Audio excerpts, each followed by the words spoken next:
That is, these mantras have been visualized by different rishis. But still, we find some complementary element in that. And that's the beauty of truth. So whatever you find in one part of the Veda will wonderfully match with another part of the Veda mantra elsewhere. So this is a wonderful revelation where they are all complementary. I've been telling again and again. I mean, I got one more example today for that. Vayam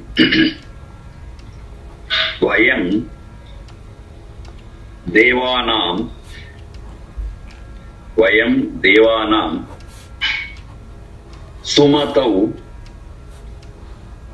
Sumatau Syama. Vayam Devanam Sumatau Syama.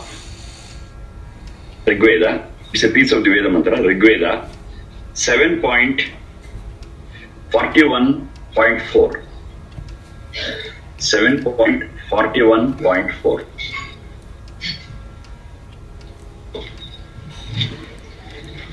Vayam Devanam Sumatau Syama.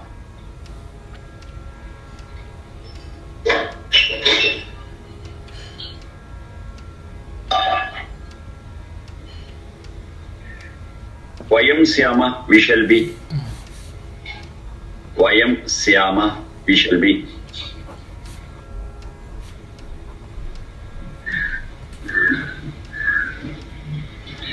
Sumatau, in the company of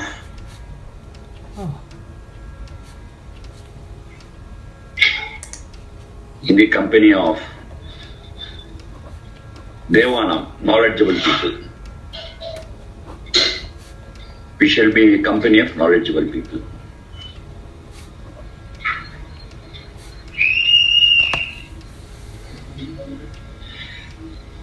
Though the meaning of this sentence appears very simple on the face of it, we should be very careful in understanding the details of it. Sumatau, su plus matau, managnane. Managnane. In the company of, I told it could be in the knowledge of. Right knowledge, sumatau. We shall be associated with right knowledge of Devana, of scholars, of wise people.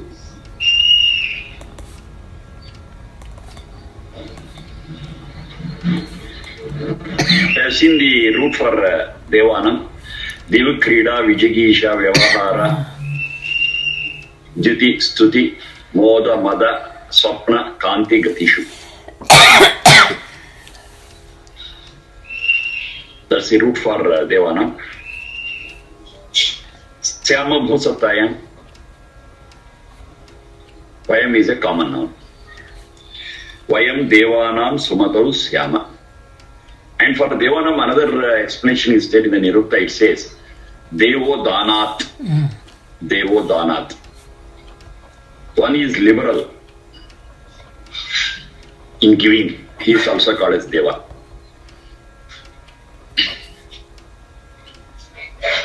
Not just liberal, gives it with heart.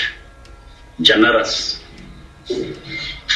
Liberal and generous is a Deva.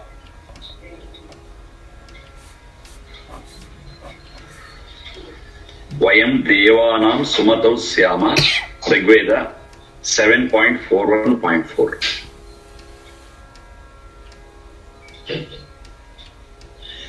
There are two things that we have to observe in our life. One is the environment where we live. The environment where we live. We will be continuously influenced by the environment where we live. We see so many things that influences us. We listen so many things. We smell, we taste, we touch. That is, the sense organs will be continuously grasping so many things from the environment where we live. So if the environment is good, yes, whatever we grasp, whatever we take in, will also be good. If the environment or the company where we live in is not humane, is not reasonable, is not charitable, then what goes in through our sense organs will be all nasty things, will be all dirty things, wrong influences. This is from outside to inside, what goes in. Then there is one more thing which comes out, that is the samskara. That's the impressions what is already there on the soul. So the environment what I choose, the company what I choose, is influenced by that samskara.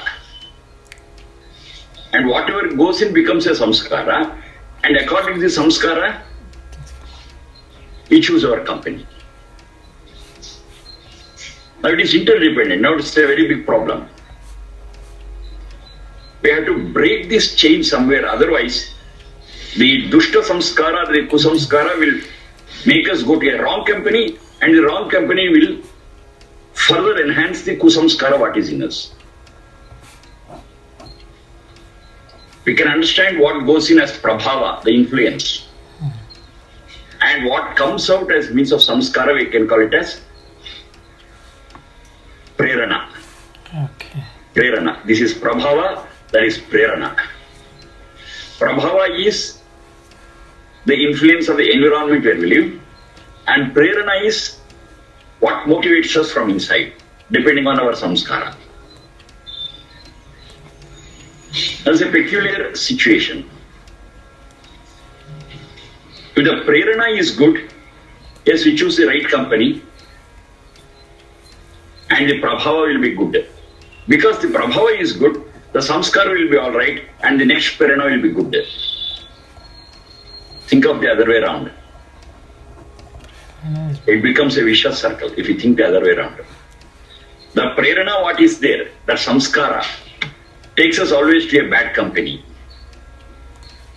And because we are in a bad company, the influence, the prabhava will be negative, and that becomes the samskara, and that samskara further makes us seek only a bad company.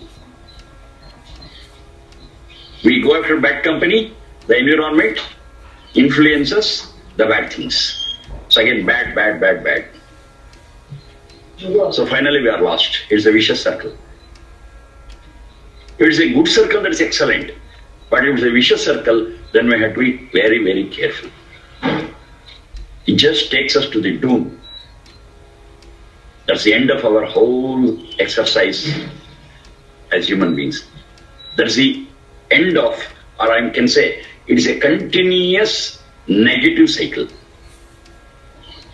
which runs into not just one life, into several lives. Now this vicious circle has to be broken somewhere. Has to be broken somewhere. And it should be linked to that positive circle where the influence is good and the prerana is also good, is positive. Now this can happen only when we deliberately intervene in the cycle. Deliberately intervene. It will not happen automatically. Deliberately we have to do it. Now the question again is it possible for a person having dushta samskara to deliberately do it? No. That is the dushta samskara. Because the dushta samskara is there, that person cannot seek the right company. He cannot intervene in that vicious cycle and break it. He cannot. Because the samskara is kusamskara. Now how to solve this problem? Now, the answer for this is in two ways. Number one, nobody is 100% negative. Nobody is 100% devilish. Nobody. Everybody is a mixture of good and bad. We call a person as a bad element because the bad things are in a higher proportion relatively compared to the good things. Good things are less and bad things are more. So we call that person as an evil person. On the other hand, a good person is one in whom the proportion of goodness is more. Even that person will have certain negative things. So in understanding this, whatever good things are there in a bad person, maybe in a lesser proportion, we address it and make it, at least now and then, to deliberately seek the company of knowledgeable and wise people. So there we are using that good element that is in a bad man also. We are addressing that. But the chances of the person understanding it, doing it, of course, is very less. The probability is very less. But still, we are addressing that goodness in every person, whether in a small proportion or in a large proportion, to seek the company of right people, to seek the company of Deva, who can give knowledge and experience and give a helping hand. They are all Deva. Seek the company of them. This is one way of looking at it. The other way of looking at it is, those who have got that goodness in a greater proportion, they have got a greater responsibility. And we tell them, you have to take those people who are not by themselves capable of seeking good company, you have to take them into your fold and influence them. Create an environment where the good elements in them will increase, will enhance. It's your responsibility. The major responsibility is on the Deva. So they have to lead such a life wherein they take the bad elements into their fold and transform them into good things. They help them to reduce their negativity and increase the positivity. So the major responsibility is on the Deva. Now it's a two-way thing. That is, those who are having more of negativity in them will have little positivity. So using that positivity, they have to seek the company of knowledgeable people from this side. Knowledgeable people, it shall be their duty to seek those people who are having less of positivity and transform the negativity in them into positiveness.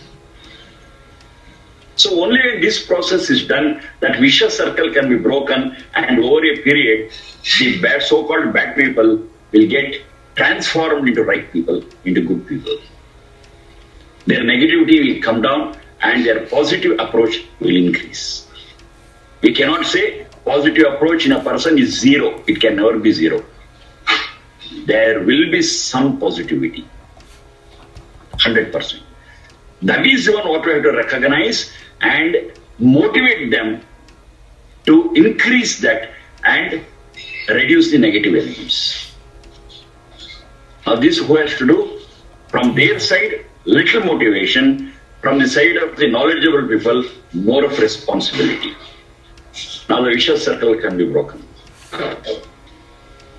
Unless this is done, we don't have any other way of tackling this problem. Now they say, knowledgeable people and wise people, okay, you're also searching for your moksha, you're also searching for your salvation. Excellent. You're also trying to increase your inner purity, your inner strength. Excellent. That you can do only when you help those who want to break the chain. Only when you help them, your purpose is also achieved. So to be altruistic in life is the real path towards our goal of salvation. And what is altruism? To help those who are trying to come out of that big whirlpool of dirty things, dirty thoughts, dirty words, dirty actions. Then a whirlpool. They for themselves, they cannot come out. At the maximum, they can try to come out by throwing their hand out. Now, throwing their hand is what they can do at best. And the people who are out of that whirlpool, they have to hold that hand and pull them out that of whirlpool. That's the responsibility of the Deva. They seek help, these people have to help. Now that seeking help is what is there here. Vayam Devanam Sumatos Syama. So we shall seek the company of the knowledgeable and the wise. With whatever little goodness we of those who are learned and wise. Janatam Sangamim. That's what it means. This I have already taught.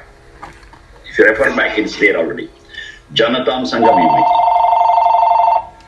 Now Janatam Sangamimahi and Vayam Devanam Sumatos Syama both go hand in hand. 9:30 हम call करूँगी.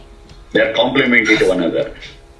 They emphasize on our responsibility to say truth, what is right. All those things I have explained several times. They are not subjective. Generally, we understand these things as subjective and relative. Okay, it's good for you. It may not be good for me. You may like it. I may not like it. It's okay for you, not okay for me. So always when you say good, always when you say right, we always think about it in a subjective way.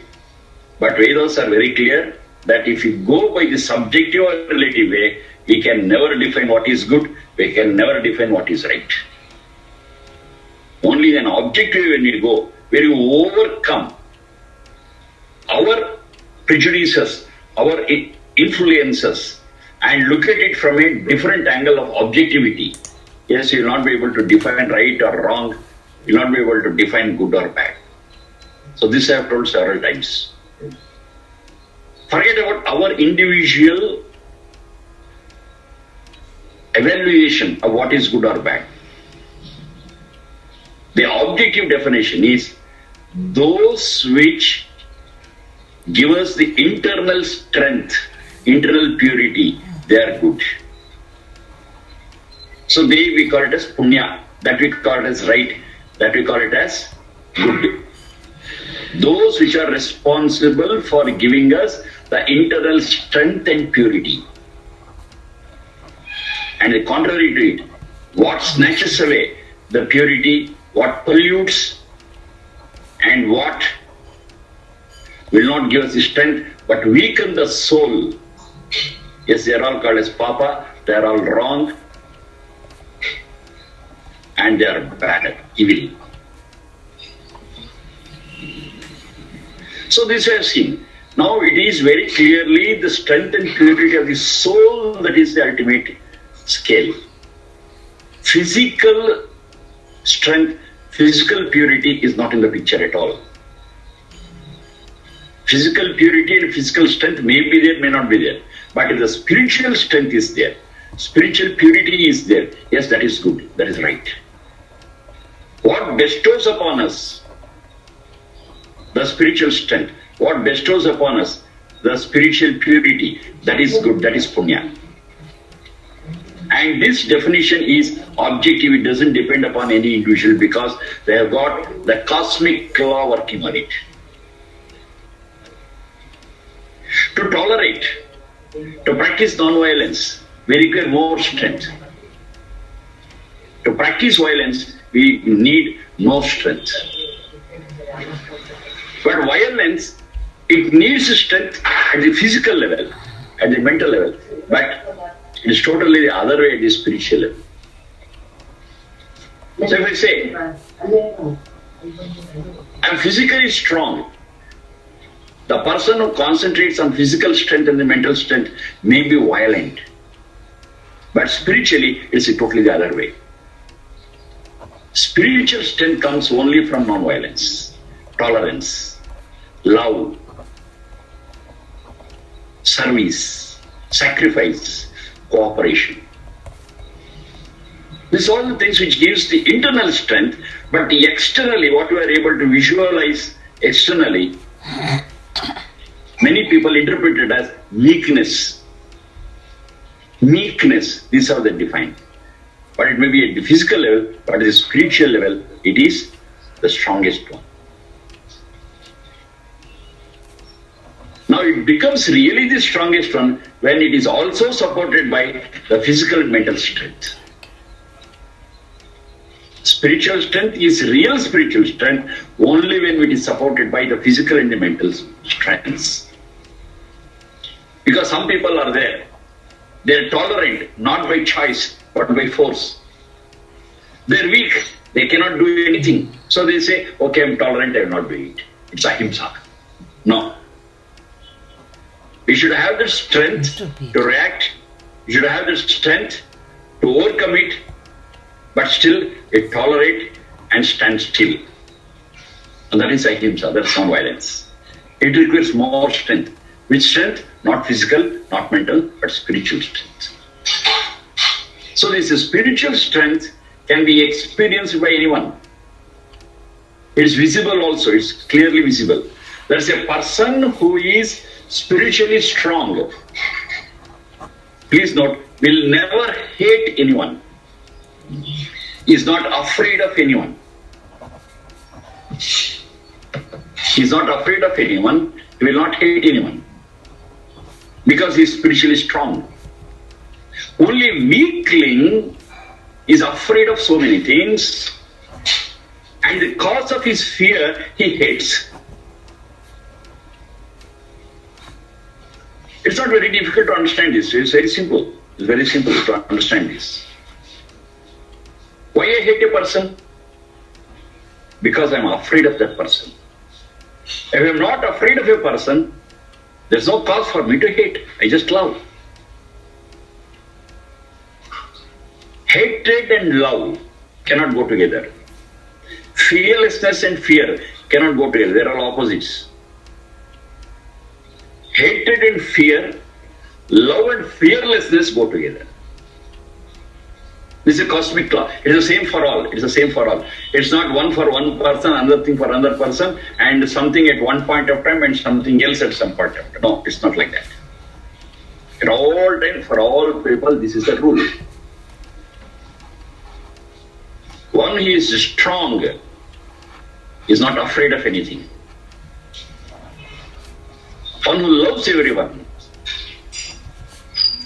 will not hate anyone. So fearlessness and love go together.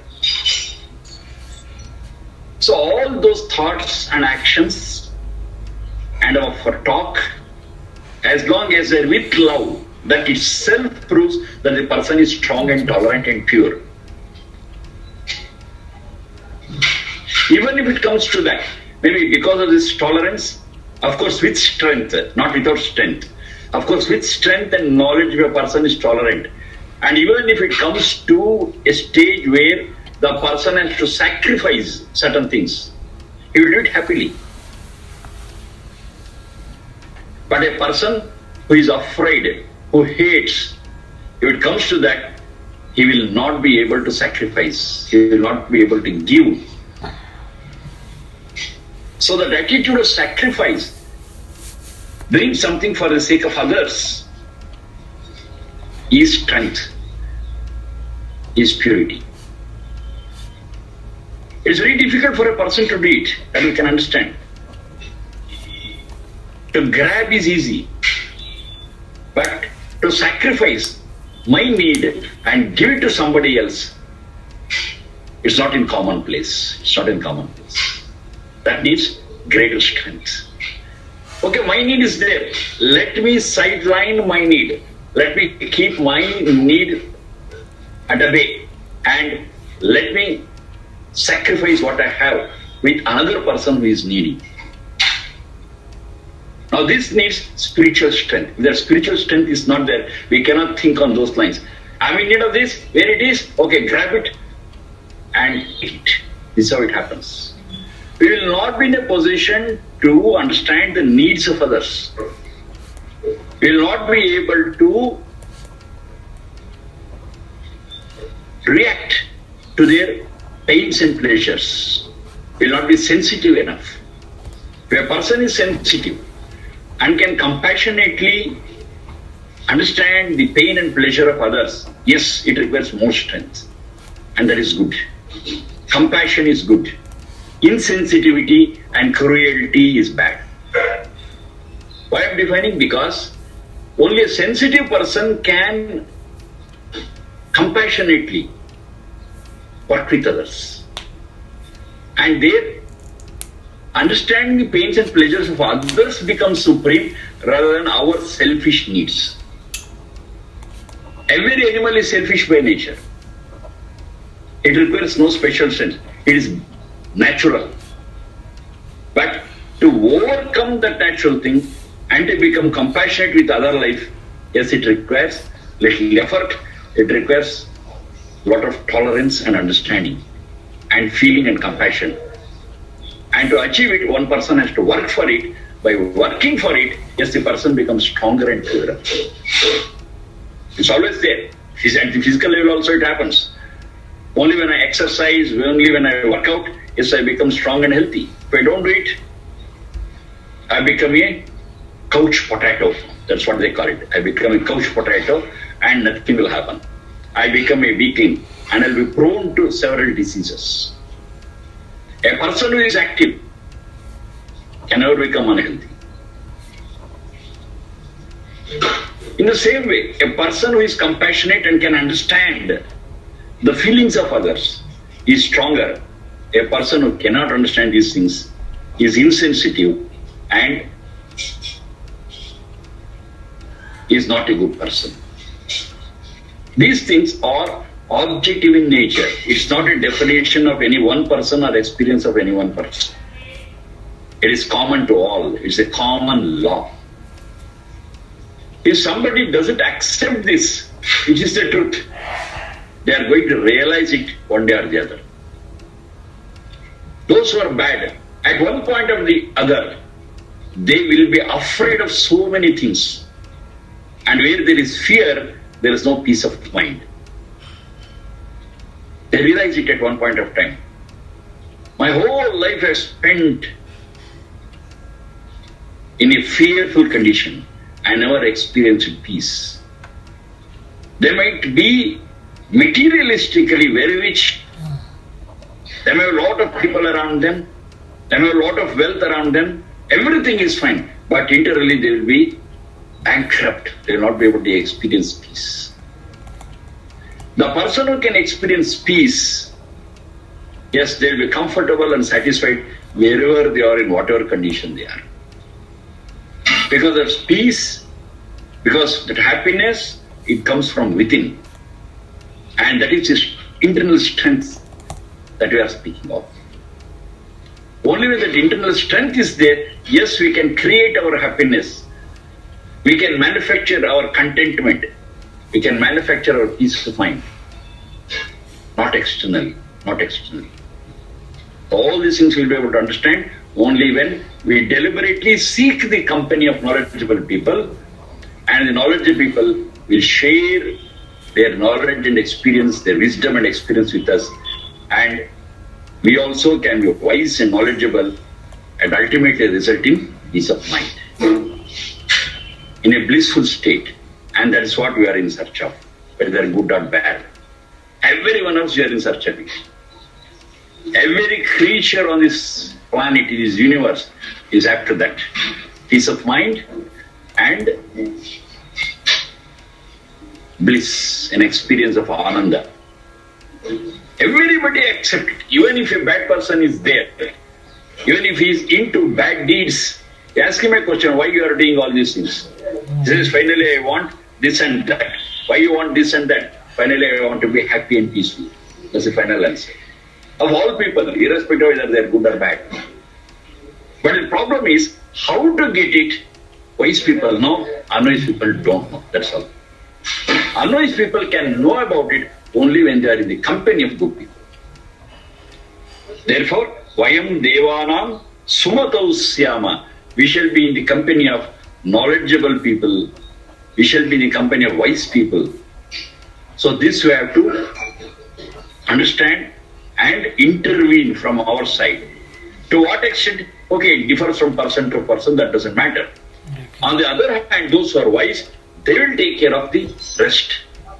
They will take care of the balance, effort, what is required, and they can pull them out from that whirlpool of ignorance and take them onto the pedestal of knowledge and wisdom.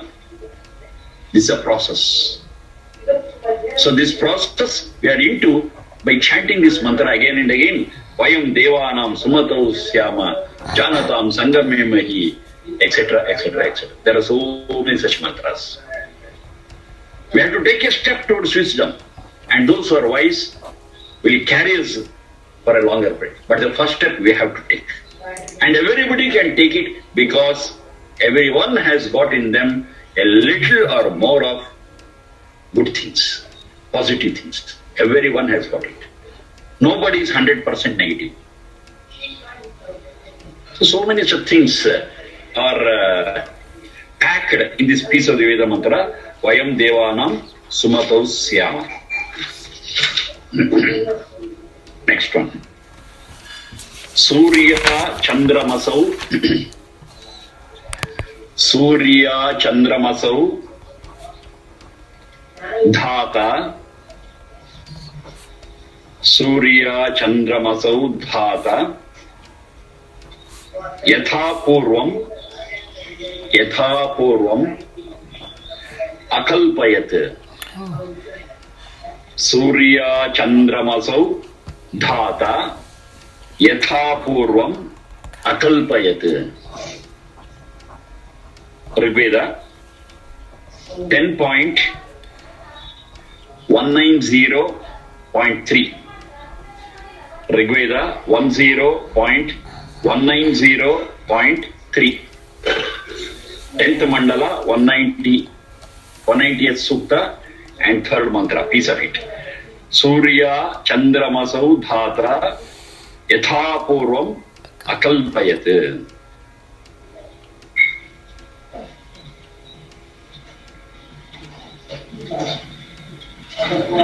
Dhata, Dudhai Dharana Poshanayeho, the one who is supporting this whole universe. Dhata, that is Satchidananda, that is God, what you call Paramatma, Vishwa Chetana, anything is okay. Dhata. Surya Chandramasau Akalpayat. Akalpayat Surya Chandramasau. So that God created, Akalpayat, created Surya Chandramasau, the sun and the moon and the like. God created Dhata Akalpayat Surya Chandramasau. The Vishwa Chetana created the sun, the moon, and the like. Yatha Purvam, as he had done it earlier. As he had done it earlier. As he had done it earlier. An indication that this creation, this Surya Chandra, what we are seeing, they are not created for the first time. Because it refers to something which is earlier. It was created earlier, in the same way it was created now. Now it gives an indication that this creation, what we are seeing, is not the first one, nor the last one.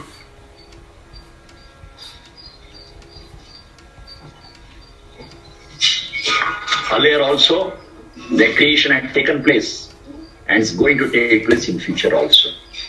So it's a big cycle of Srishti, Sthiti and Pralaya.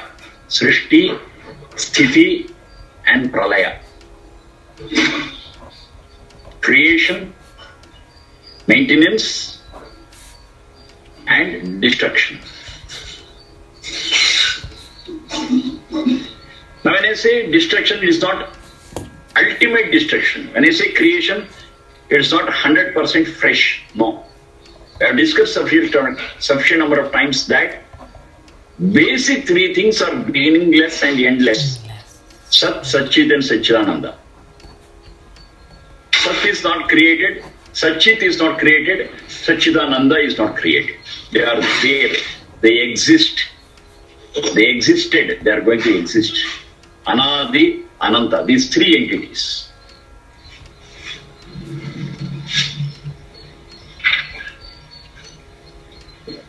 Now then, how do you understand creation? Satchidananda set up this whole universe by using that eternal Sat for the sake of eternal Satchit. Eternal Satchidananda set up this not eternal universe by using the eternal Sat for the sake of eternal Satchit. So I've used that eternal and non-eternal everything. So this universe what is created is not permanent. It's an integration of so many laws and systems. And those that are integrated, one day they disintegrate.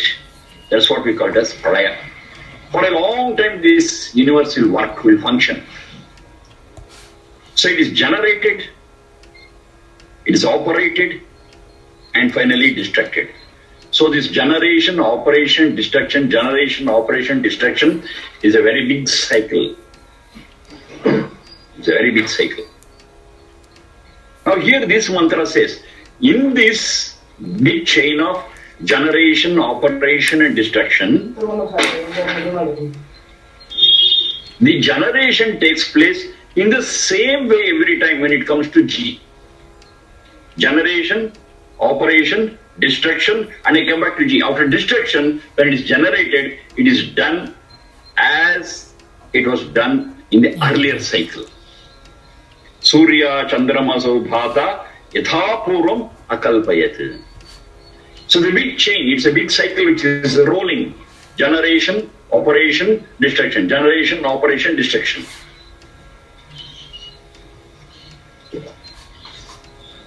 It's a very big cycle. It takes crores of years for each one of them. But it's a chain. And every time the creation is the same as what was done earlier.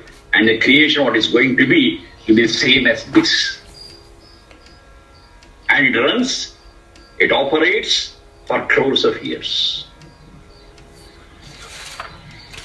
So that is the meaning of this sentence. Dhata, and who does it? Who creates? And under whose control this whole thing happen? That is Dhata, the Satchidananda.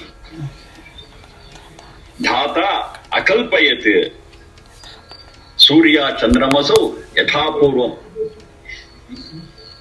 The God created the sun, the moon and all the other things as it was done in the previous creation. There are many subtler things to understand it scientifically, logically. Okay, that we'll see in the next session.